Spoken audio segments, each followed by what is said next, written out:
Hey Dave, how's it going? First of all, happy Mother's Day to all the moms, because that's today, even though this is uploaded on Monday.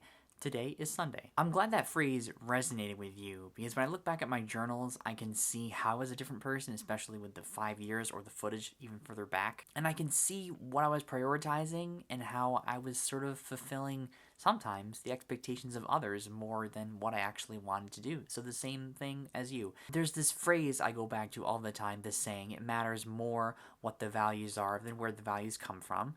And I'll always think about the first people I met or the first stories I understood that taught me important values, even if they didn't come very gracefully. Like, even if they came from people that bullied me or people that taught me lessons that I broke away from and stuff like that. Not that that happened a lot, but that I had some of those situations where I'll sort of always owe those people for the most important lessons they taught me. Being able to glance backward and gaze forward sounds much more productive, right?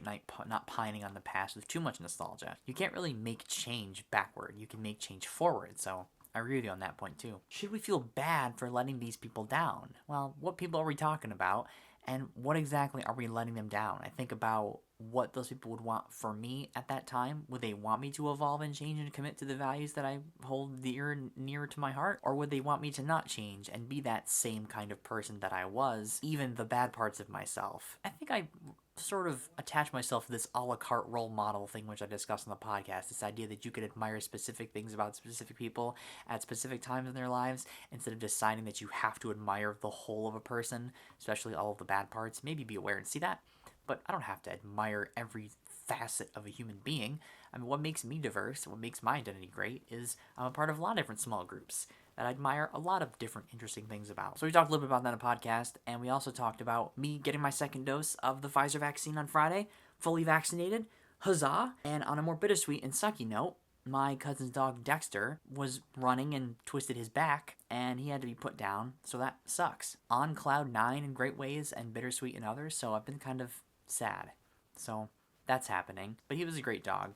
I can link I don't know if I ever showed you the dog sitting Dexter video when I dog sat him as a puppy. I guess it really does pay, like you said, to pay attention to what standards people are holding of us, which had a fun question on the podcast that I would like to hear your answer to. I've shared my selling school supplies story in 3rd grade and my FCCLA state conference superhero save where I use my iMac to run the sessions like 2 weeks before. So we talked about what it means to MacGyver something, and I thought it would be fun to ask you what moments in your life you feel like you were most a MacGyver. You were most able to impromptly fix something suddenly or gradually, or feel kind of like a superhero with your ability to repair something. So I thought that'd be a fun question to let you ponder over and think about. One of my recent stories I didn't share on here yet was when I was little, like 3 years old. I was pushing one of those toy carts around my grandmother's house, and I fell and hit some of my teeth, or a couple of my teeth, and my grandmother saw one of them dangling, and she just took that tooth and shoved it right back up in my mouth, and it was able to stay in my mouth. So that was my grandmother MacGyver story that I shared, which is kind of fun. But I'm wondering what stories, if any, come to mind for you, whether you're the hero or somebody in your life is a hero, like a mom or a grandma or a relative or somebody in your family that pulled something off. What story sticks with the word MacGyver for you? I'm going to go celebrate Mother's Day today and go make a delicious home chef meal and watch King Dinosaur, which has Mystery Science Theater commentary on it, which is very funny, and looking forward to that. I can't believe I did this all on low battery, Dave. It's been flashing low battery for the total time I've recorded this, and I managed to pull it off. Have a great day, and I'll see you on Thursday.